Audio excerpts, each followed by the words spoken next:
morning. I get the privilege of saying hello to Stan Pierchoski. Good morning, Stan. Good morning, Miss Charlotte. You get the privilege of handling the bulletproof estate planning on this Friday morning, and we're happy to have you. It's always a... I got a song playing. You know, I laugh Okay. and laugh at Jeff.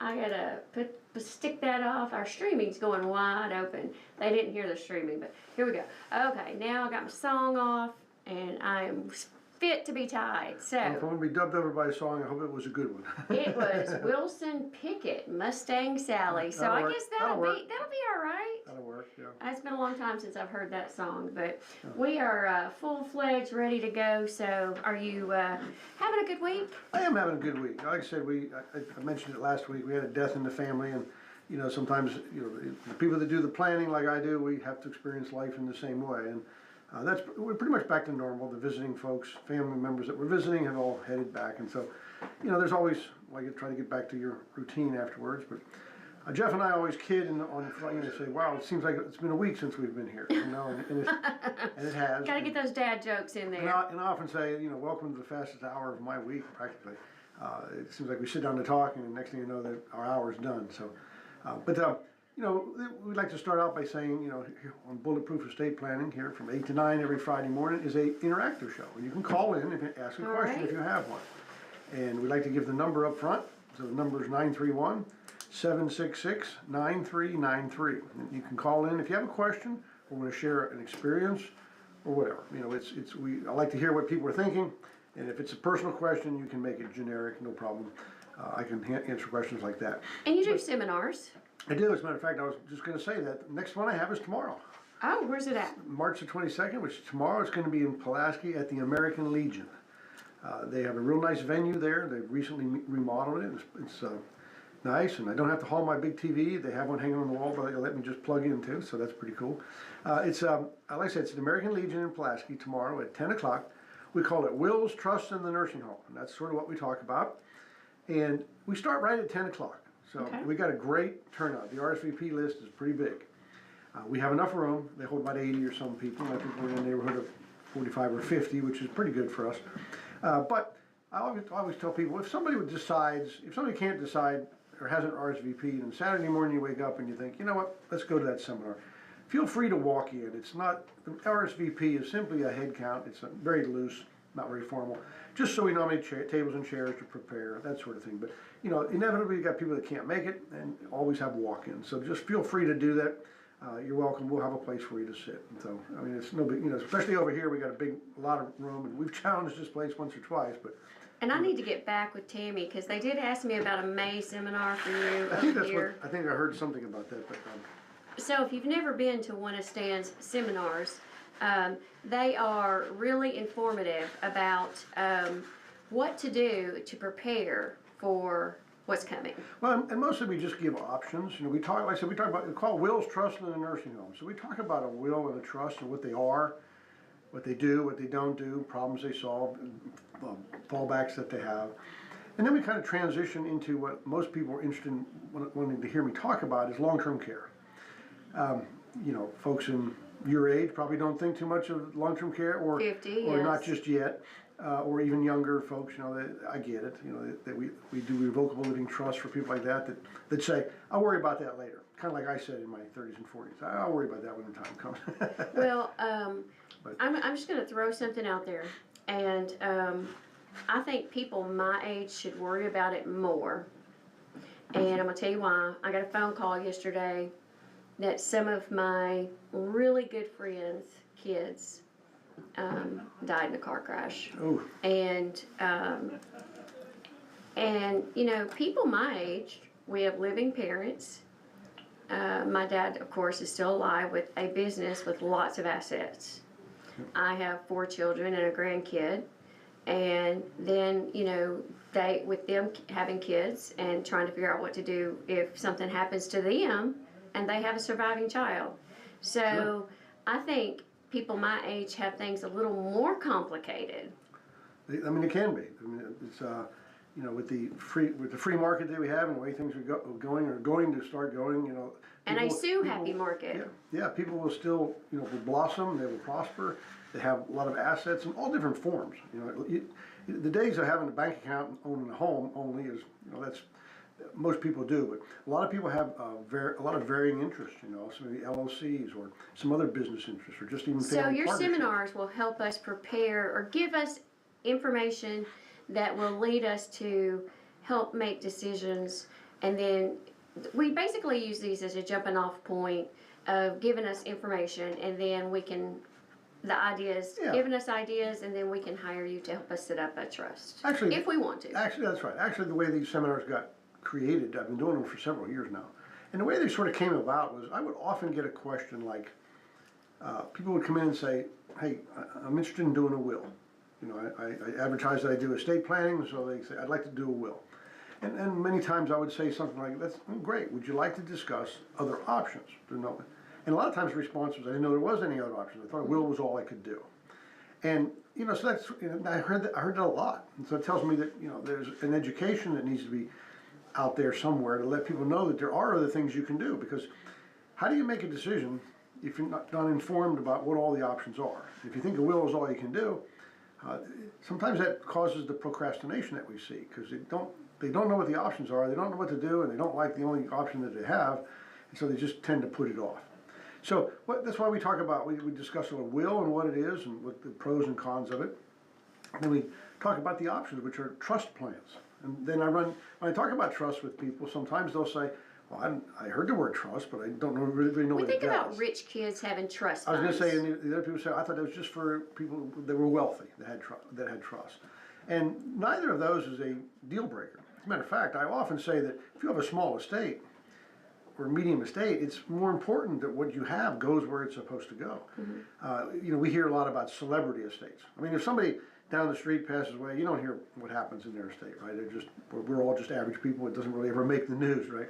But you know, when you have somebody famous that something happens with, like I'm still waiting to see what kind of planning the Hackmans had. Oh, that's exactly what came to my mind. But I mean, you find out these people, they got let's say you have $100 million estate, and they haven't had any planning, and everybody starts challenging, and you have these fights, and it costs them $20-30 million to litigate, right? But they still have $70 million to pass around, you know.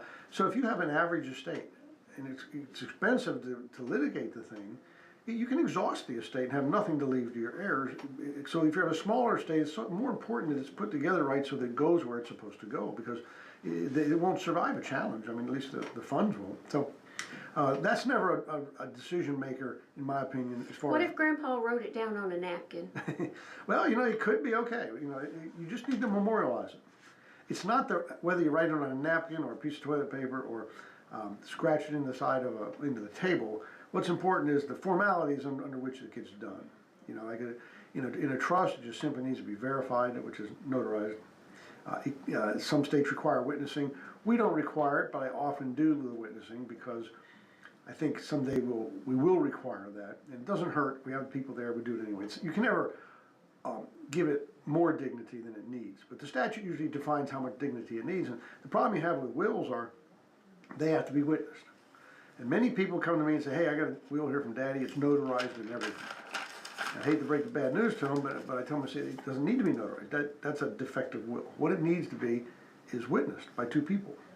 And they have to be witnessed at the same time, and they have to be in the same sight and presence of each other. But Daddy was out of his mind. Well, you know, typically what you're supposed to do in the formal execution of a will is you're supposed to purport in the presence of the sight and presence of the witnesses that you are of sound mind and disposing memory. And they're to be satisfied with that. Now, they're not doctors, so they can't tell, but there are other people, and they can, you know, if they don't feel comfortable that that's the case, then they shouldn't sign. So, couldn't, shouldn't, wouldn't. Yeah.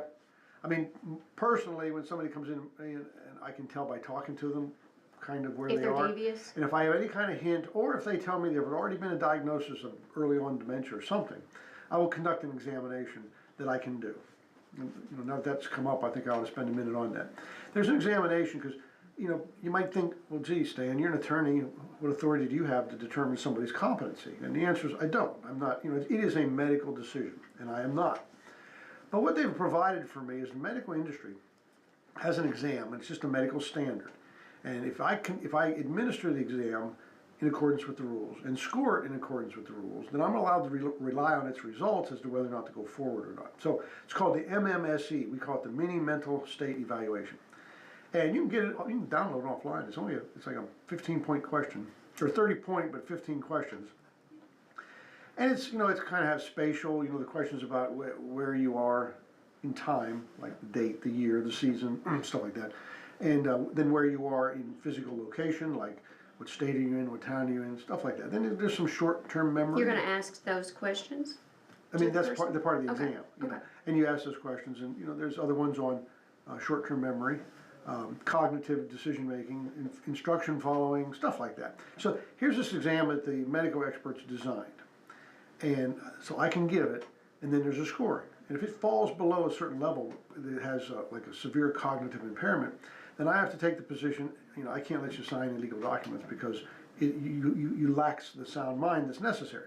Or if you pass the test, then I'm allowed to go forward. Now, that is not a slam dunk that they are competent. There can be, but it kind of supports what I'm doing. Right. Now, if they want to get into the medical arena and do all kind of testing and argue it there, it could turn out that they're not. But I mean, you know, they have to have a way that people can go forward without having to go get a doctor's opinion and say, yeah, Right. you're okay to sign things. Because, you know, doctors are very reluctant to say that. Even if somebody's really bad, they're just reluctant to do it. They will, but, so, I mean, they'll say, well, you know, you have dementia, and you know, maybe you should not be able to do it. That just never seemed to be definitive.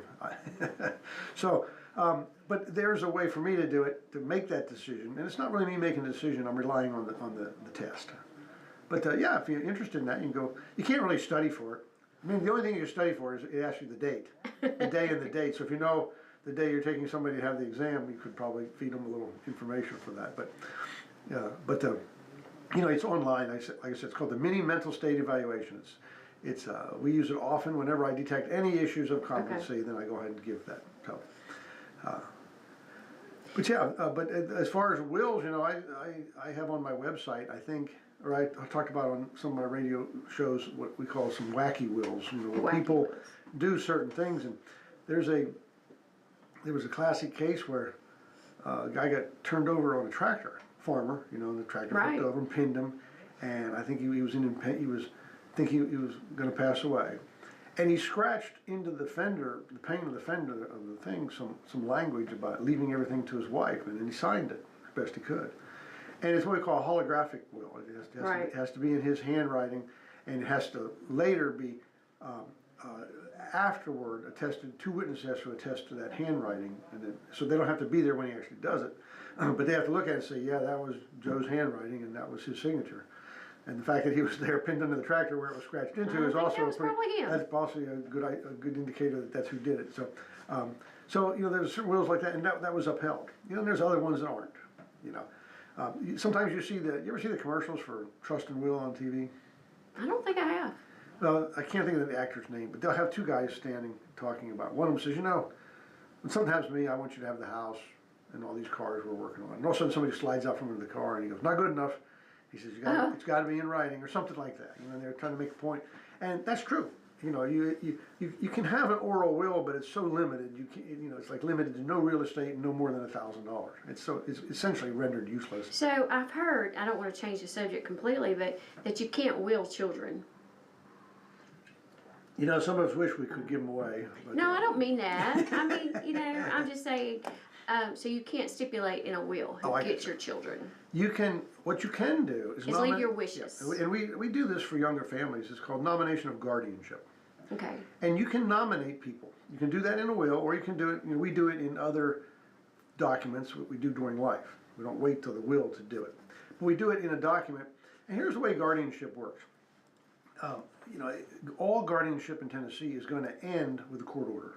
Okay, it's going to go to court, and the court decides that. But the way we hedge our bet and to get what you want, is we can sit down and you can nominate guardians, and we nominate like a first, a second, a third, and we also nominate short-term or long-term. A lot of times around here, the long-term is the short-term, but if your long-term guardians lived in Texas, you could name a short-term that's somebody here that could take care of the children until they got transported to the long-term guard, stuff like that. So we try to cover all bases. And when you name guardians, what we're doing is when we get to court, especially in Tennessee, the guardian statute says that the court must give great weight to any people that the parents nominated during life. Now, that's unique in the statute. So there's a whole list of things the court's supposed to, if you just go in there and say, hey, the parents died, who's gonna take care of these kids? Several people throw their hat in the ring. The court decides, and there's a whole list of things that they look at. This one sort of tops the list. It says they have to give it great weight. If the parents already picked somebody, then that's who they need to look at. Now, it still has some scrutiny, but I've never known it to not be the people they pick because of that statute. But there's other things they look at. I mean, if you name Charles Manson to be your, you know what I'm saying? No, the I court do. has certain scrutiny that they can say, no, probably not the best choice. But, and when you think about it, who else knows better who they want to pick to take care of the children Than the parent. than the parents who pick it when they're of sound mind, in anticipation. Right. Sometimes you write a will, and the will says, yeah, I want guardians, but the will's 10 years old, kid's still in A lot year. of things change in 10 years. And, we have something we put out called the 6 or 7 common mistakes in appointing guardians. And it's things like this. Someone might say, I like Sue Doe. John and Sue Doe. I like Sue Doe. She's a good friend of mine. She's a good mother. I know if something happened to me, she would watch after my kids. So I'm going to name her a guardian. Okay. Now, when you name it, and she's married to John Doe, right?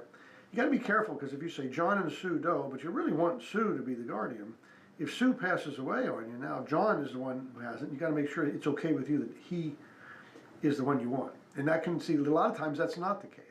It's like, okay, I want this friend of mine taking care of the children, but if they're not there, I don't want their spouse doing it.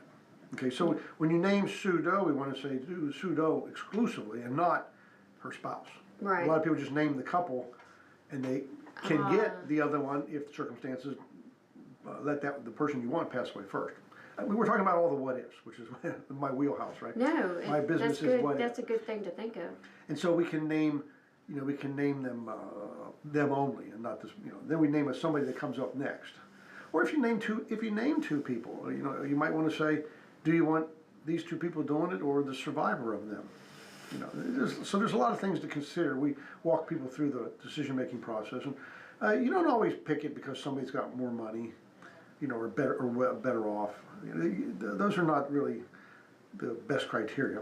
It's who's going to be the better parent.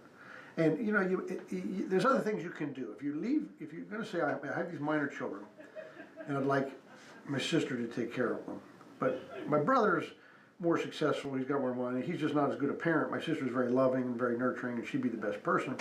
Well, a prudent person would have like life insurance, okay, that would at least be active all the years that person's a minor, so that if the sister's a great person, but she's has a waitress job, and I don't mean to say that the waitress. No, she just has a busy schedule. Or have limited means. Yeah. And if you have limited means and you're going to take on a couple more children, I mean, you need the wherewithal to go with that to help take care of those children. So most people have life insurance policies that stand in their shoes at least financially, and help out.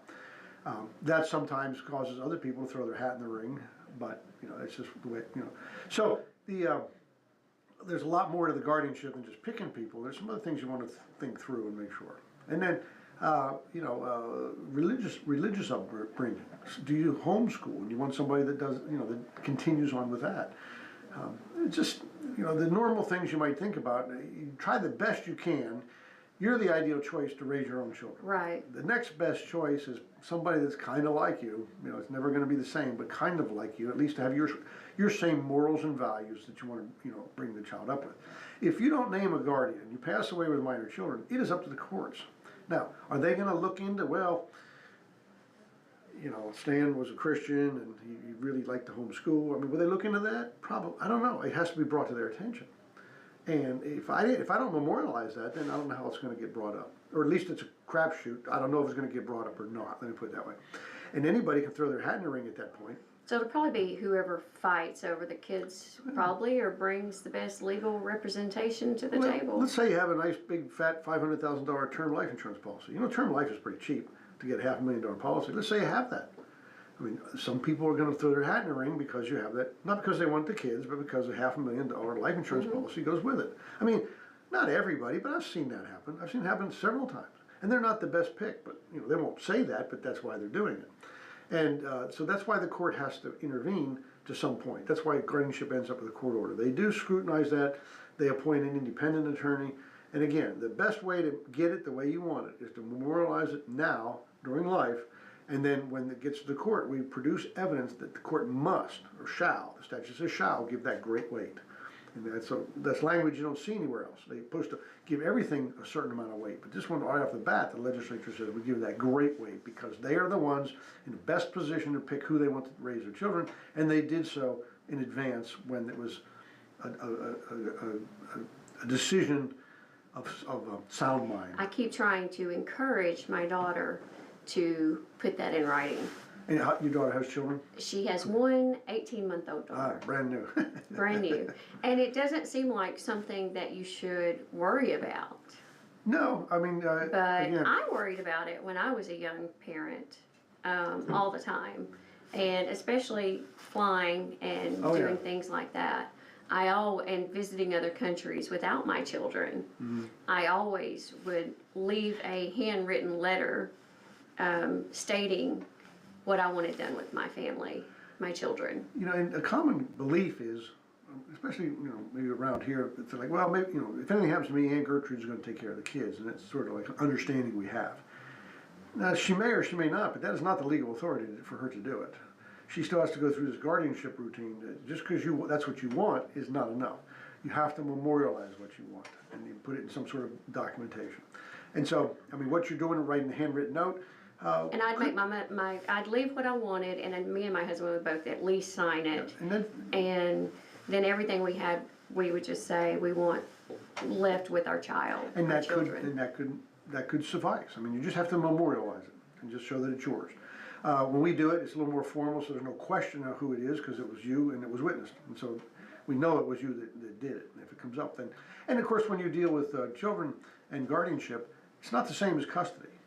Okay, so when you do guardianship, we nominate the guardians, but we also nominate people, which is usually the same person, as the power of attorney for that child, as well as power of attorney for health care, because otherwise they can't act for that child with those financial or health care decisions for them, because it's not the same as custody.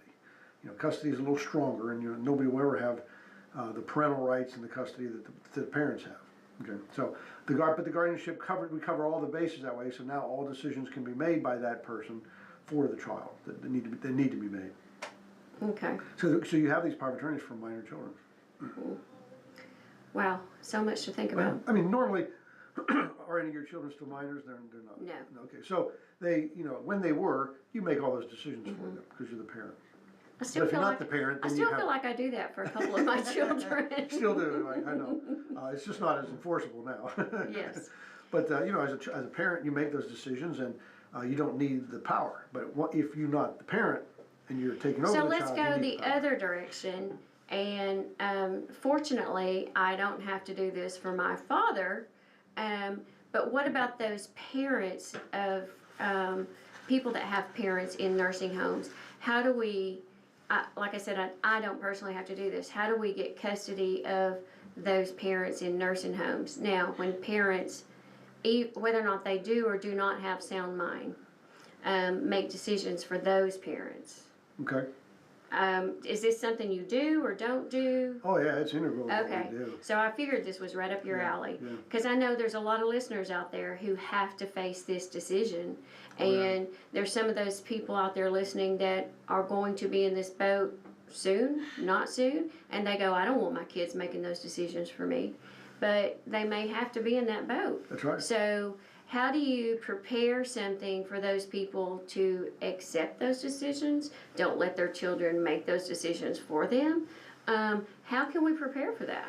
Best way I know is I get a hold of some folks, some folks of the old school, and they say exactly what you just said. They'll say, I don't want to. I'll ask them, do you have a power of attorney? And they'll say no, and I'll say, why not? because everybody needs one. And they'll say, well, I don't want to give my kids power of attorney because I'm afraid they'll spend all my money. Okay, so they don't understand how it works. So to try to prepare them that you need that power of attorney and you need actually I'm gonna say one. one more thing. And what about children who fight over power of attorney if they have equal power of attorney? Let's throw that one in there Okay. because If I miss that one, remind me that you no, said because it. I believe my brother and I will share power of attorney. So will there have to be one child above the other? Let me start with that one. Okay, because I believe that will probably, will there have to be one above the When other? there's power of attorney, the person making it is the principal. I mean, that's what the legal terms, and the agent is the person that you're appointing. Sometimes you'll see them called the attorney in fact, but I like to use the word agent. It's simple. But you name an agent. That's the person that stands in your shoes and does what you would do if you could do it. So let's talk about incapacity, which is what it is. It's incapacity planning. Because if you're of sound mind, you pretty much make your own decisions. But if for some reason you can't, and that could even be you're going on a 6-month European vacation and you're just not here to deal with certain business, people can act for you. But let's just use incapacity because that's, you become hit by a bus and you're in a coma. It happens instantly.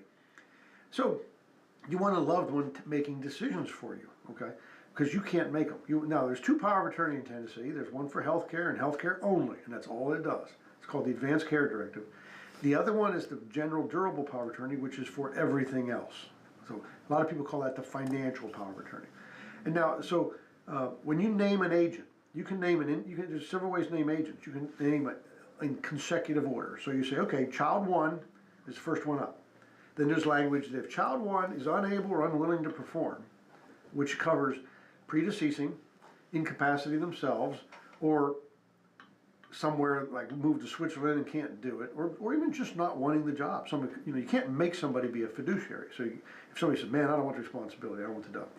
Then it fails and it goes to the next person in line. It's consecutive order. So now choice number 2 is up and they're your agent. And then choice number 3. We sure don't ever want to run out. The other thing is people say, well, I want more than one person to do it. I want to do it collectively. Or co-agents is what you're talking about. So you can have co-agents and you can have as many as you want.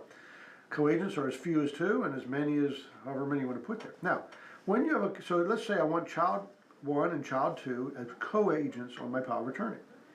Now we really need, at least on my power of attorneys, we have to further define that. And that is, are the co-agents with unanimous authority or independent authority to act? And unanimous authority gets kind of cumbersome because now every decision has to be the same. Every check has to be signed by both people. The banks will balk at a check that only has one signature on it. They will not let it go through. And banks hate that because it's something they have to monitor. Because if something goes through, they're liable, right? So unanimous authority, if somebody really wants it, I'll do it. But I kind of explained to them that I've never seen that work very well. Because if those people don't get along, it's a real problem. I've had people say, well, I'm going to make all 3 of them co-agents. That way they'll have to work together. It does not. It does not do that. Now, if you do have co-agents, I often say, okay, especially if we got 2 of them, we need a tiebreaker. If they can't agree, we just can't have everything come to a grinding halt. Because if they can't agree, the only remedy is go into court. And the court's the whole thing we're trying to avoid, right? If you have odd numbered children, you can say vote for a simple thing. I've had some people get real creative and say, this person that owns the land has a weighted decision of 70% because you can get real creative. But let's just have a simple tiebreaker in there somehow. When you have an even number of children, we got to get creative. How are we going to break a tie? So, or you can have co-agents with independent authority act. Now they're serving jointly, which means they both have to agree that something needs to be done. But it only takes one to do the actual act of accomplishing it. So let's say it's just writing a check. So say, okay, we both agree that the PES light bill, or the Lawrenceburg light bill has to be paid for the house, right? But only one of them can sign the check and turn it in, and it's a valid act. So that's what I would go for. Now, I'm a big fan of the consecutive order. I like one person in power at any given time. That moves very smoothly. If you have a co-agency, then my recommendation is the independent authority to act. I never recommend unanimous authority just because I've never seen it work very well. And I've seen some horrific cases with unanimous authority. But so that's that. Okay, does that answer your question? Yeah, it does. So if you have people that can't get along, they can't get along. Now, if you have people that usurp that power, you may have to get into court. I'm going to give an example. I had somebody come to me one time with the trust. It was 12 years after the second death of the parents. So it's, the trust is still open. Yeah. And they had named all three children co-successor trustees. Now this is not power of attorney, but it's the exact same analogy. And they were the co-successor trustees, and they're the ones making decisions. And they hated each other. And I mean, hate's probably not a strong enough word for what I experienced with these three people, okay? They just despised each other. And the person that came to me told me there was like the fourth attorney, I was like the fourth or fifth attorney they came to, because they've gone to other attorneys, and they called the other two, and the other two just said, I'm not gonna agree to anything, they just wouldn't agree. And so they said, well, I can't help you. So they bring it to me, and I look at that, and so I did exactly that. I called both of them, the other two. They were in other states, they were somewhere else. And I called the brother, and this is an interesting story. I called the brother, and because here's what happened: they had a house, and the roof needed repair. Because if you don't repair the roof, the estate property is going in waste, and we can't. The fiduciary duty of a successor trustee is maintain the value of the property. So they had money to pay for it, but they needed to fix the roof. But because they had co-agents, they all had to agree to it. I mean, that's what the hamstring was. Anyway, I called the brother, and I'll never forget it. And I told him, I kind of knew this is what his answer was going to be, but I wanted to capture this answer is what I wanted to do. So I told him what was going on, who it was. I represent the one over here in Pulaski, and we need to fix this roof, or it's going to go into disrepair, and we have a fiduciary duty to maintain the property. And we had a, $22,000 estimated bill, and there's plenty of money in the state to pay it. And said, I need your agreement. Can I send you something to sign that you agree to do that? He said, no, I'm not going to agree. And so, which I knew he was going to say, because that's what apparently he's always said. And of course, he said it with a lot more language, but because they hated each other. And finally, I said, why do you not agree? I mean, the roof needs fixed. Why do you not agree? And his answer was this. He said, I'm not going to agree to it because she wants me to. Okay, so I hung up the phone, and I said, here's what we're going to do. We're going to file a petition with the court, because he has just breached his fiduciary duty. Because whether he likes his co-agent or not has nothing to do with being the successor trustee or an agent under power of attorney. A fiduciary duty means you are always in the best interest of the principal.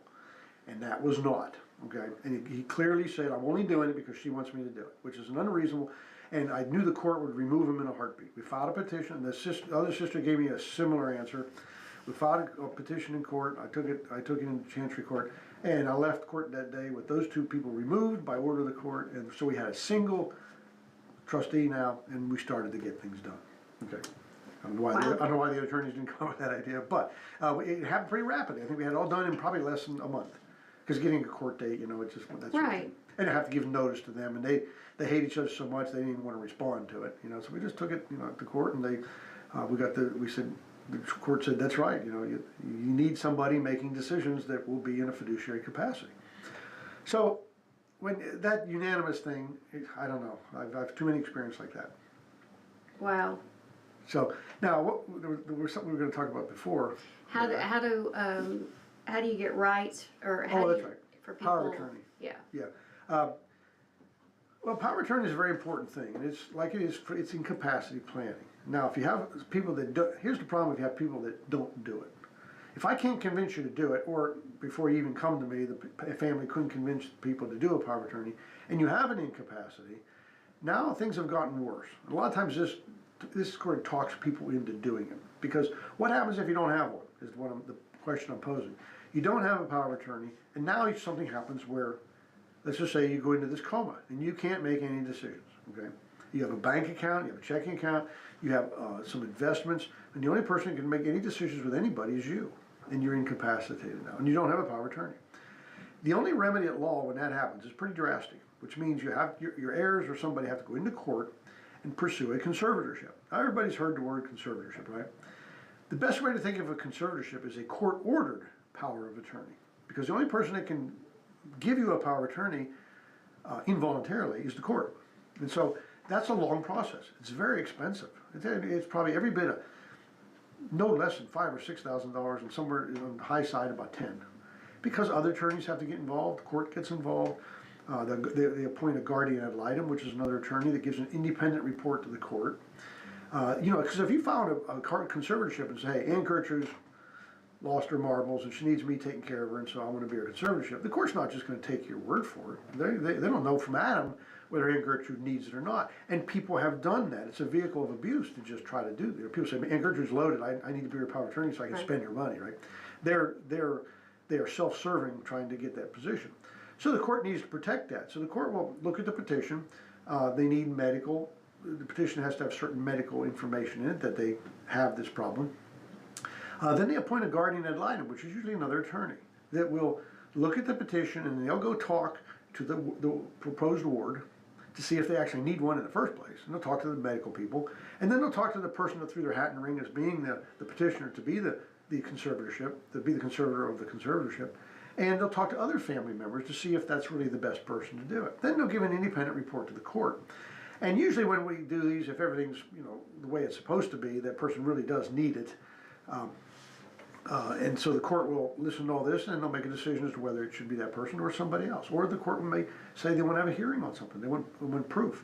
It can get pretty costly, is what I'm getting at. And the end result is you end up with somebody that's kind of in the same position you would have if you just signed a power of attorney. Because once you become incapacitated, you lost the sound mindness that's necessary to sign a power of attorney document. So it's so much better to do it now, even when you don't even need the person. But you're of sound mind and you point a loved one that you want. Now, first of all, now you're guaranteeing who it's going to be. And it's somebody you trust because you are picking them, right? So it's way, there's no comparison to the two when you make a choice. And that usually convinces some of the old school folks not to do it. And then I tell them, it's a fiduciary duty. They cannot, it doesn't mean, it's not a blank check for them to take your money and give themselves a Hawaiian vacation or buy themselves a new car. That is a breach of that duty, just like before. And the court will, if you have somebody report that, the court will remove them in a heartbeat. And it can be criminal if you're doing it. It's akin to embezzlement. It's not your money. You are in charge of it. It's a fiduciary duty. Fiduciary duty means you're always in the best interest of that person, the principal. The way I describe it in layman's terms, and I say, if you follow this rule of fiduciary duty, you'll never go wrong. And that is, if it's Aunt Gertrude, you're going to stand in Aunt Gertrude's shoes and be her. And you're going to do what Aunt Gertrude would do if Aunt Gertrude could do it. Now, if you stand in her shoes and buy yourself on a Hawaiian vacation, and that's not something she would do, you got a problem. So that's a pretty easy standard, I think. So if something comes up, a bill needs paid, and Aunt Gertrude pays that bill every month anyway, if she's been doing it for 40 years, then that's certainly something she would do, and so that's certainly something you as the agent can do. But that's the standard. You do what she would do if she could do it. It's not your money. A fiduciary duty means you are in charge of it, and the court holds you to a high standard when you do that. And if you are usurping that power and doing something you shouldn't do, and it's brought to the court's attention, like I said, they'll remove you in a heartbeat. And then they'll put somebody else in there. Now, will they go to the next person in line on the power of attorney? Probably, but they don't have to. And you don't want I'm not bashing the court. When the court gets involved, it gets out of your control. They have the power to do what they think is necessary. So they can scrutinize everything. Now, I'm not really afraid of that, but typically they will go to the next person in line, and they will want to hear a little proof as to whether or not that person can do it, because they are the second choice, right? And the first choice wasn't that good. So is there a question for them to question the principal's picking of people? So the power of attorneys are very important. Everybody needs it at any age, in my opinion. I can tell you stories about young people that have a motorcycle accident and get brain damage, and you got a young wife with young minor children. So if you're married, is your power of attorney automatically your spouse? It is not. It is not? It is not. You must, a lot of people think that. They say, well, I'm the husband. Classic example. We do conservatorships a lot, and there are always some really sad stories, but we did one not too long ago. It was just that scenario where somebody in their 30s had a motorcycle crash and had some brain damage. And he was married, had 3 or 4 minor children.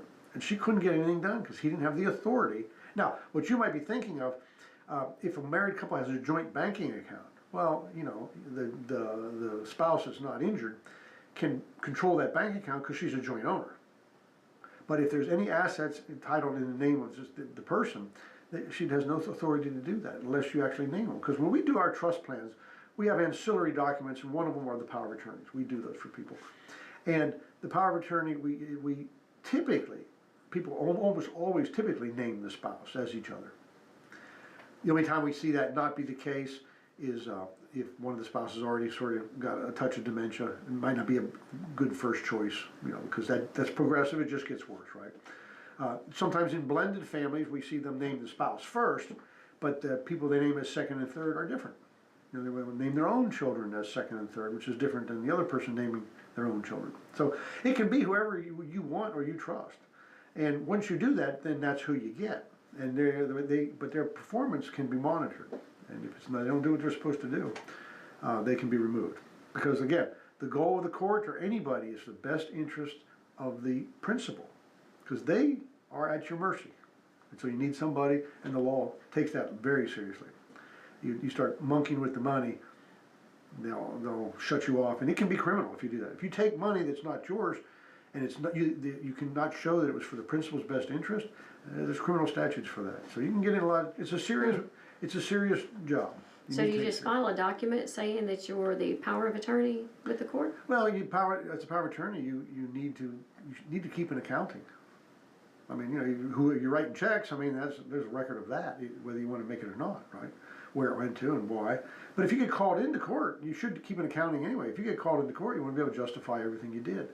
And like I said, that standard, I think, is the best thing to do. Stand in the principal's shoes, do what they would do if they could do it. And you won't ever go wrong with that. So what's the best plan of attack? You're 50 years old, setting up a trust plan with your spouse. I mean, is it come to you, set up a trust plan, set up all this with you now? Sounds like we're talking about somebody in particular. No, I'm saying for an average person, lay it out for us. Yeah. What's ideal right now? Here's what we suggest. I mean, a lot of people, like I said earlier in the show, we don't know their options. I mean, you and I have talked about this off and on for the last several years. And you know a lot about it. I do. So but lay it out for our audience. If you're a 50-year-old working individual with grandkids, kids, parents, if you were me, how would you lay it out? Lifetime of wealth. Well, when you say lay it out, I don't know if I have time to do that. I know, but we got I'm going to talk about how I think you should lay out the procedure of getting started. Right. I think that's where you're going with it, right? Right. And here's what I think is ideal. Usually people, like maybe not unlike you, has been exposed to a lot of it and discussed it and looked into things and know some of this stuff. People don't understand their options or don't understand that a trust is something they could do. So I always recommend, let's get educated on those fundamentals first. Now that's the exact reason why I do the seminars.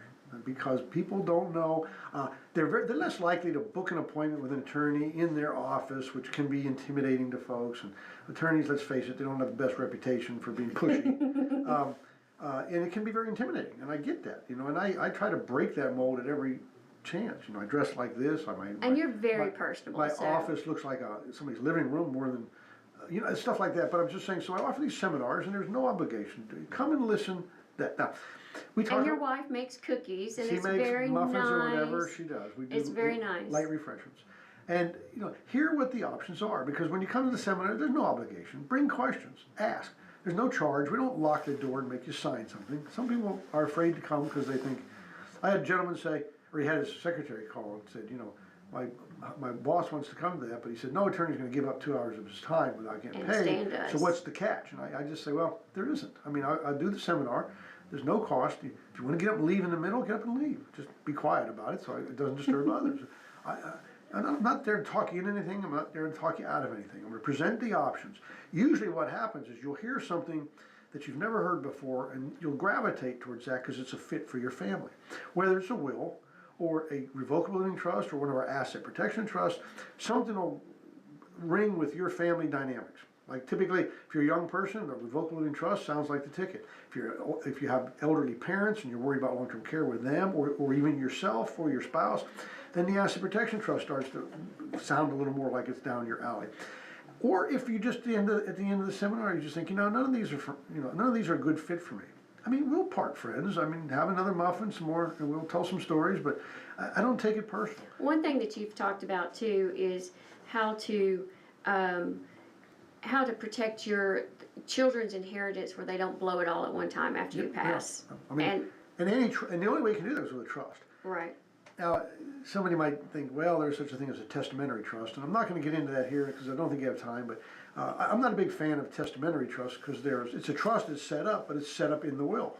And the will has to be controlled by the probate court. So why do a trust that's monitored by the probate court when you can do a living trust during life testamentary trust at death.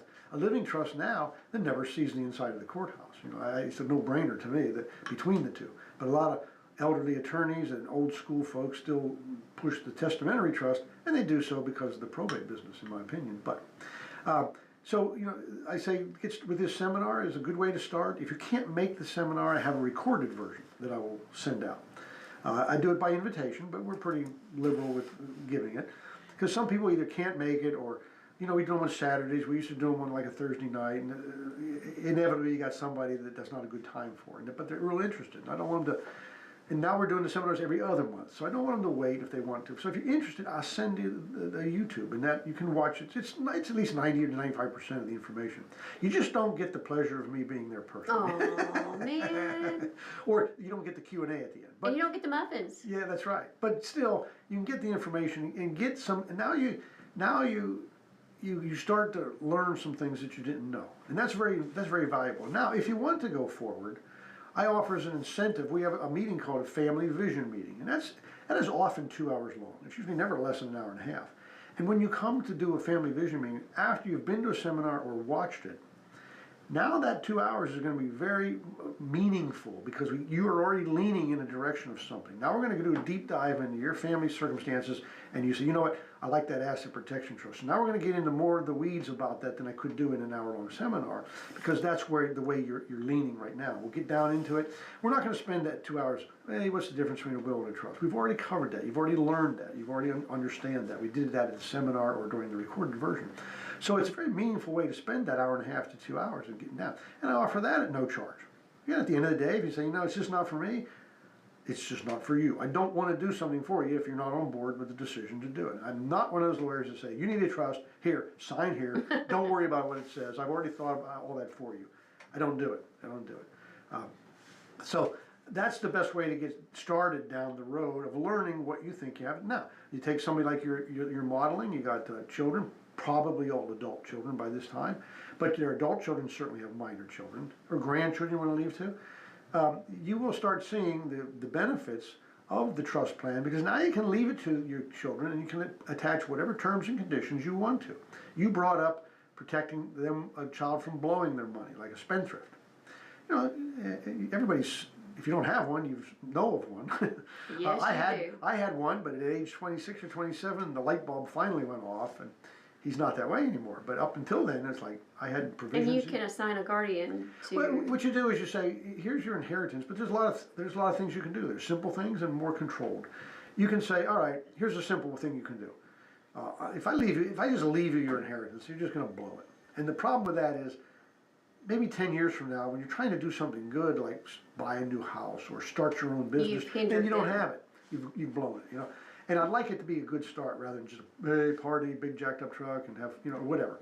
So you can say, I'm going to leave you a third of what you get at age 25, a third at 30, another third at 35, and then take the position. If you're not financially responsible by then you're probably not going to be. That's a very simple thing to do. Or you can say, hey, listen, I'm going to give it to you. We get 10% a year for 10 years. Or you can say, you know what, you just blow through this. I'm going to put somebody else in charge of it. And you have to justify, and I'm going to give that person directions on what they can spend it on. Now that starts coming into play when we deal with something like a drug addiction. Or there's something where it's like, okay, I'm going to give you this money, but you absolutely positively cannot spend it on this bad habit and make things worse. So I'm going to give it to you, but I'm going to put your sister in charge of it. And if you want money, you have to convince her it's not for a drug or alcohol related purpose. Here's an example. If you come to the guardian or the trustee of the trust and says, hey, I need $5,000 from my trust. And they say, what for? And you say, well, I'm not going to tell you. Well, then they're going to say, no, I'm not going to give it to you. But if you say, well, I need $5,000 because I'm going into rehab. Here's the tuition bill, and it's $5,000. The person can say, great, that's okay. That falls under health, education, maintenance, and support. And I'll pay, but I'm not giving you the $5,000. I'll pay the bill for you. Yeah.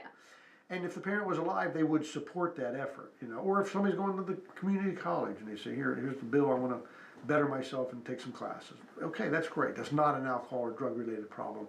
And so we can control it that way. Then you can put self-exacting terms in there and say, if this person that's in charge sees a period of, I don't know, let's say 3 years of no alcohol or drug activity. I mean, they've been clean, everything's great for 3 years or 5 years or whatever you want to put in there. Now we can say, all right, now the person can become their own trustee of their own property because the problem we were trying to solve apparently isn't there anymore. So we don't want to straddle them with this control of their own inheritance forever if the reason we did is because they had a drug problem and now that's gone. And those are self-exacting, so when that time comes, everything kind of fizzles out and it goes back as if they didn't have the problem in the first place. Or if they don't, they continue to control it. And because the worry there is if you have a drug-addicted child and you leave them an inheritance, you're very likely to be the instrument of their destruction. Yeah. Because when I used to practice criminal defense work, a lot of crimes were drug-related. And I've seen how addicts work. And I mean, I have a better appreciation for that than just saying, you're on drugs, just get yourself off. It doesn't work that way. No. Addiction is a real thing, and it just takes over. And people will do anything to get their next fix. They'll steal money, but if you give them a bunch of money and you take away the barrier of making it hard to get the stuff, they'll overindulge, and some of those drugs like the cocaines and the fentanyl, they'll kill themselves. They'll just kill I themselves. think we've started a lot of topics, and I don't know that we finished them all, but I think we've covered a Well, we did lot hit on of, the I think we basics, have covered a lot of ground today. And all that stuff does have more to it. And Yes.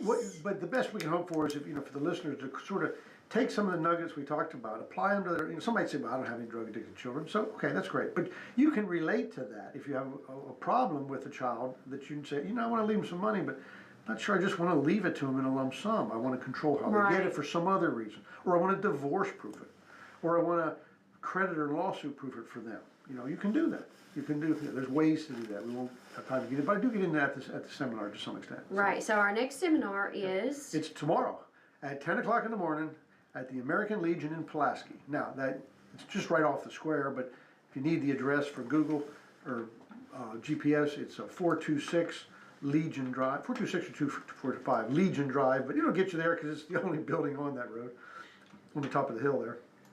It starts at 10 o'clock. We try to be pretty prompt. And I got a pretty good crowd, but we have room. So if you want to go, if you give us a call at Pierchoski State Law, Pierchoski Elder Law, 931-363-7222. They'll just ask for a head count, because today we're making calls to people to remind them about tomorrow. And if you can't commit to it and you want to come to it, and late tonight you say, you know what, we can go. Just come on and pop in. It's really informal as far as the RSVP is concerned. We want the RSVP because we want a head count, because apparently one of the worst things that can happen when you make light refreshments is to run out. I know, or maybe fighting over Tammy's And so food. she overdoes it, and no matter how many people are there, I know there'll be plenty left over. I always liked it when she'd have them here and there's leftovers, Yeah. and she would bring them in here, but it's a simple, I highly recommend it. The people that attend it say it's very informative, very informative. well, we appreciate you coming in, and we look forward to having you next Friday. But again, tomorrow, 10 a.m. in Pulaski for your seminar, and The American Legion. the American Legion. All right, Thanks, we'll Dan. see you next week. Services of Prospect Communications. Elon Musk's Pentagon. I'm Chris Foster, Fox All right. News. Got there a little while ago for meetings with senior defense.